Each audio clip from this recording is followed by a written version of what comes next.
when I was in that ayahuasca state, the opening line of this female voice was, the only thing you really need to know is infinite love is the only truth.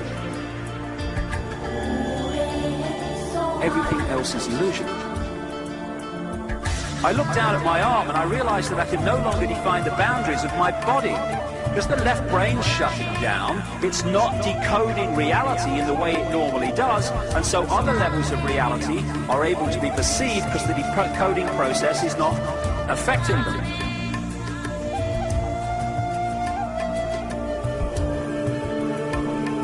Land of mountain. Infinite love is the only truth.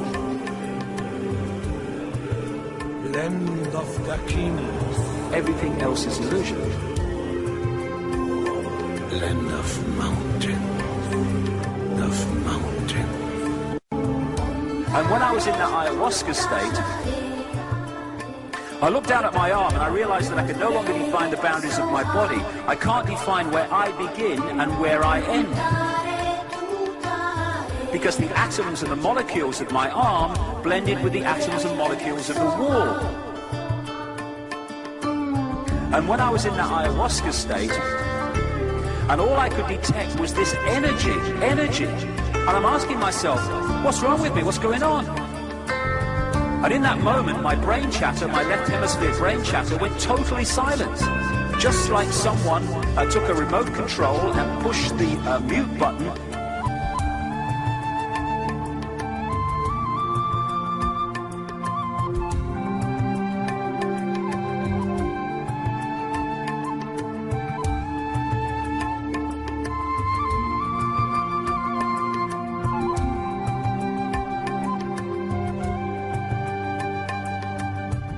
When I was in that ayahuasca state, first I was shocked. Land of mountain. But then I was immediately captivated by the magnificence of energy around me. Land of mountain.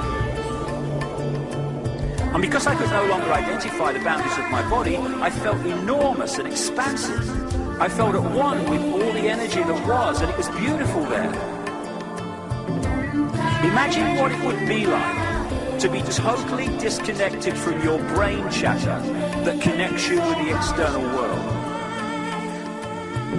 So here I am in this space, and any stress that related to me, to my job, it was gone.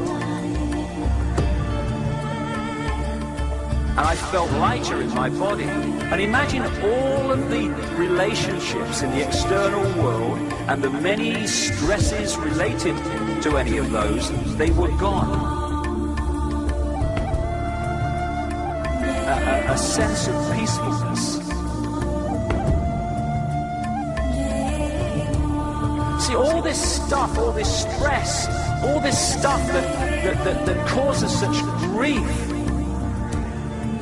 and stops us from finding joy. It's all body-computer stuff, not consciousness. When the colonial powers came into Africa, as everywhere else, they targeted the shaman and the carriers of the ancient knowledge and the ancient history, and in his words, they milked the minds of the shaman and then killed them. So to keep the knowledge alive, the shaman streams started to create their own secret societies with horrendous initiation rituals to make sure you really wanted the knowledge. And they carried it underground so it would survive. Because what the colonial powers wanted, in other words, these bloodlines behind the colonial powers, they wanted to destroy as much of the ancient knowledge as possible, because then they could impose their own version of history, which would write out what they didn't want people to know.